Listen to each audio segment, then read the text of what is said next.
Every time I film a camp video, it just makes me want to watch The Parent Trap. Not a bad side effect, I guess.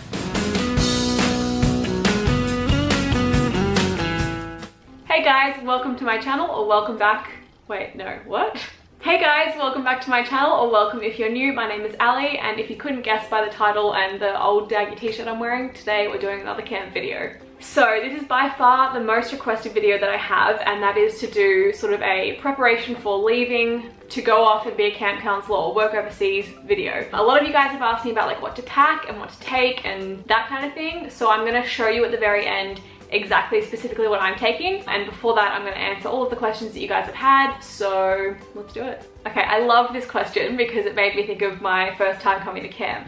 Someone said, your first year when you arrived at camp, did you feel overwhelmed or that you didn't like it? What did you feel like at the very beginning? Firstly, for you, it is okay if you do feel overwhelmed. It's a new environment, obviously you're surrounded by new people and that's natural, but it will go away. So don't let yourself feel like you're gonna feel like that for the whole 2 months. Personally, for me, no, I didn't feel apprehensive or scared or anything at all. A few months ago, I actually was talking to a couple of friends from camp that have worked there for longer than I have. I'll put in the text here of what they said, but basically, I instantly felt like I was home, and I think I'd been waiting my whole life to do this. So as soon as I got there, I knew I was where I was meant to be. The people you work with and live with at camp become like your family. So just talk to them, let them know how you're feeling, and they'll help you out. And also try to get as involved as you can, because the more you're distracted and busy and doing activities, the less time you have to sort of feel homesick or worry about the outside world. Don't worry if you feel overwhelmed. It's natural and it'll pass. Are visa appointments scary?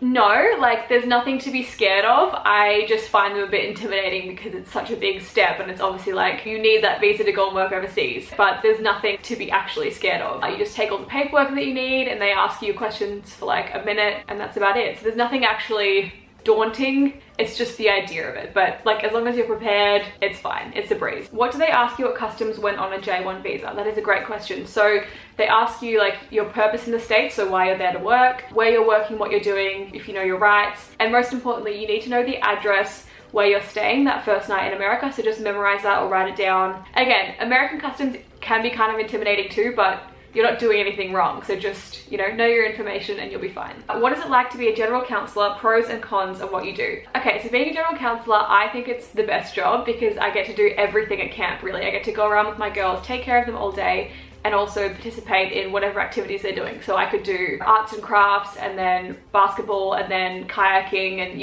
everything. Whereas a specialty just does their one activity mostly all day long until they have a free period and can go be with their division again. So I like that. Whereas if you're someone that just likes one thing, or you just like art and you don't really want to do sport or vice versa, then that specialty is great for you. But yeah, I like it because I get to be a bit of an all-rounder. Any tips for flights with short connections on the way to camp? Notify the air hostess or stewardess when you're getting off the plane. Let them know which gate you need to go to or what flight you're going to be on, and they will make a call to your gate and make sure they hold it for you, and also maybe help transport you there on a little trolley, or just notify you of the quickest way. If they know you're coming, they can't leave without you. Do you get sunburned easily at camp? Actually, no. So for someone like me that has Irish and English skin, and I take sun safety very seriously, and I wear sunscreen when I'm out here, I don't actually need to wear that much at camp. I think the sun is stronger here in Australia than it is in Connecticut where I work, because I've never been burnt there at camp and I don't usually wear sunscreen. But if you know that you have fair skin or you get burnt easily, then definitely wear it. Take care of yourself. But by the end of the summer, everyone does have kind of an embarrassing tan line, but that's just part of the job.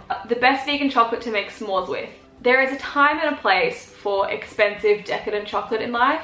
S'mores is not one of those. I think you just need to grab the cheapest local dark chocolate or whatever you can find, and it'll be great. There's no such thing as a bad s'more. Hey, how is your camp prep going? When are you off? Thank you for asking. I head off in a couple of weeks, and I have a bit of time on the West Coast first before I come across, and then some time in New York, so that's very exciting, and I just can't wait. It's feeling very real now. What kind of accommodation do you typically stay in when traveling after camp? Backpackers or Airbnb, etc.? A bit of both. I'm also very lucky to have friends kind of scattered across America who I can visit, which is really, really nice. But I've stayed in hostels, hotels, motels, Airbnbs, RVs, cars, a bit of everything. Yeah, it's really up to you where you want to go, what your plan is, what your budget's like, how comfortable you are staying in different places like that. Unlimited options, really. Do you usually take a backpack or a suitcase when traveling to the USA?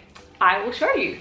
Okay, it looks a lot bigger on camera than it really is, but yeah, I got this suitcase a few weeks ago. I've always had a hard shell suitcase and I always will use one, but I've had a black one for the longest time, and anyone that's been to an airport knows that 90%, actually probably 95% of the bags are just black hard shell suitcases, and it's just so frustrating, like trying to like sneakily look on the conveyor belt, see if it's yours, and then like put it back if it's not. And so I was like, I just want one that looks a little bit different and stands out a bit more, but is still, you know, catered to my needs. I finally picked one. I was always looking at American Tourister because they just have the best quality. I chose white in the end because I was like, I'm not gonna get sick of this color. Last year I was trying to get you guys to help me choose between blue or purple, and in the end I was like, look, they're cute, but I think eventually the color might annoy me. I don't know. So I just got a beautiful white little one, and my favorite addition is this little tag here.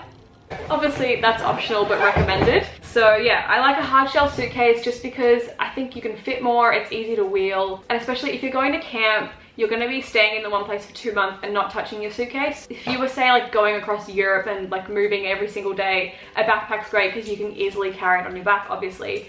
But when you're actually staying somewhere for 2 months, a suitcase is the best, I think.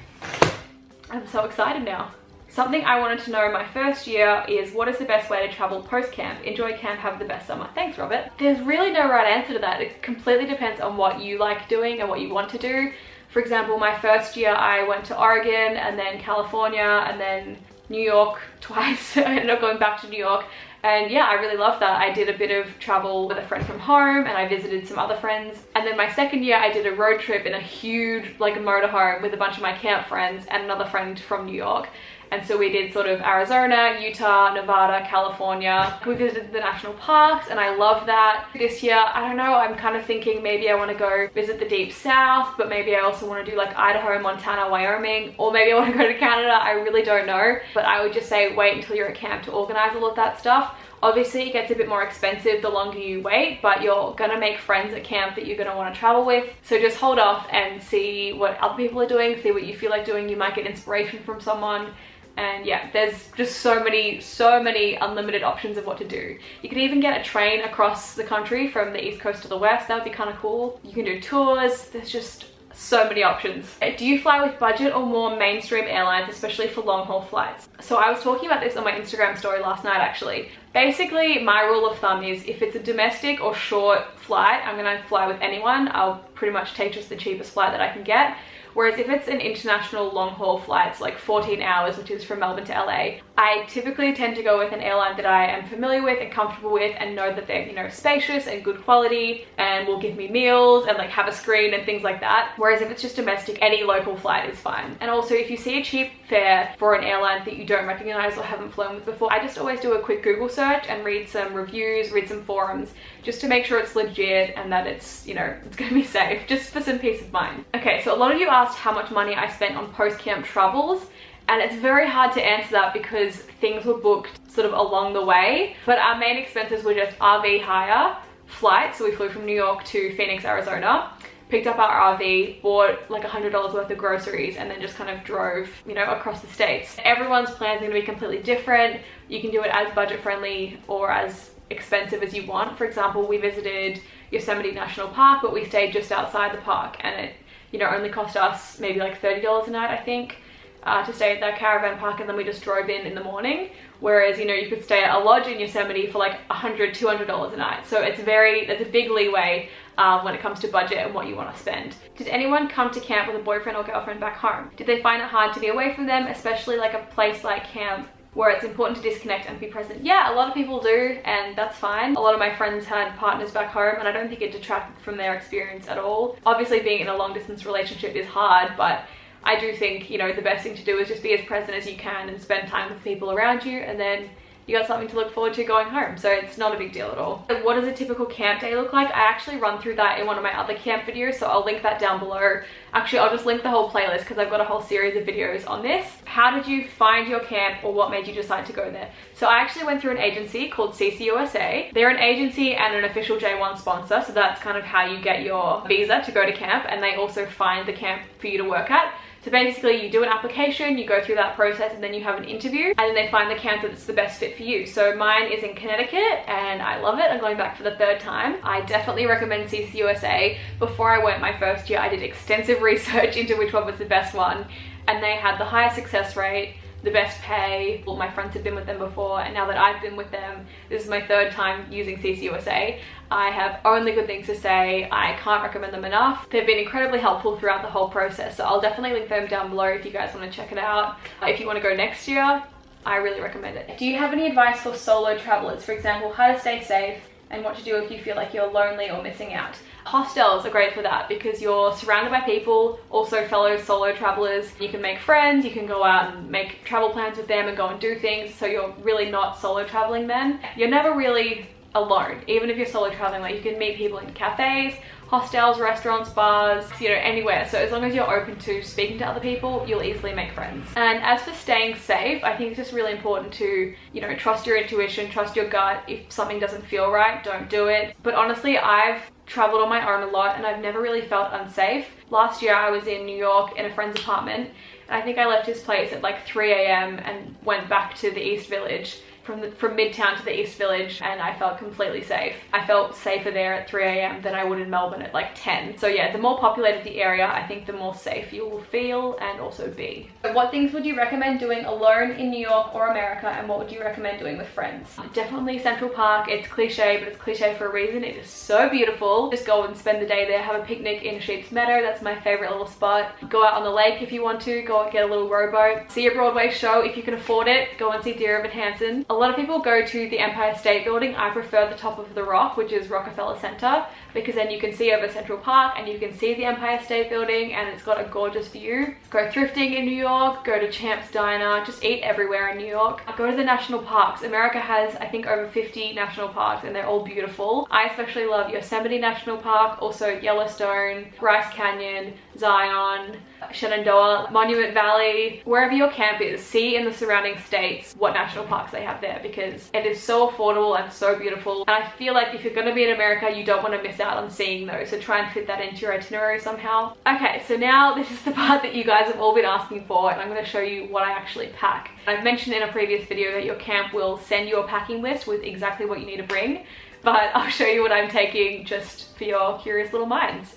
Okay guys, here is everything going in my suitcase. Firstly, I have 2 pairs of runners to wear each day, then a pair of just casual sneakers, a pair of Birkenstock sandals, 2 hoodies, one of which is my camp hoodie, a waterproof jacket, some sports shorts to wear each day as well, and then a bunch of casual, sporty, relaxed t-shirts to wear. This is what you wear pretty much every day at camp, and I have a lot.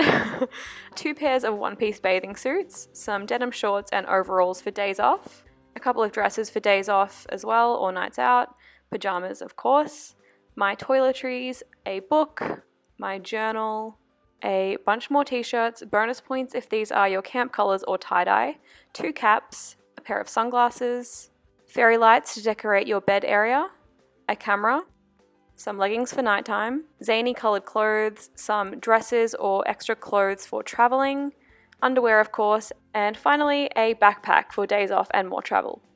If I can think of anything else that I've forgotten, I'll write it here, but your camp's going to give you a packing list anyway, so just follow that and you'll be set. Well guys, that's about it. I hope I answered all of your questions. I tried to do the ones that were most often asked. If you do have any more, comment down below and I will answer them for you. Also, if you are going to camp this year, please comment and tell me where you're going, or if you want to go next year. But I just love hearing about other camps. I really hope you guys like this video. Please give it a thumbs up if you did. It really helps my channel and helps me know that you guys would like to see more videos like this. Make sure to subscribe and hit that bell so you can get notified whenever I post. And I'll see you next time.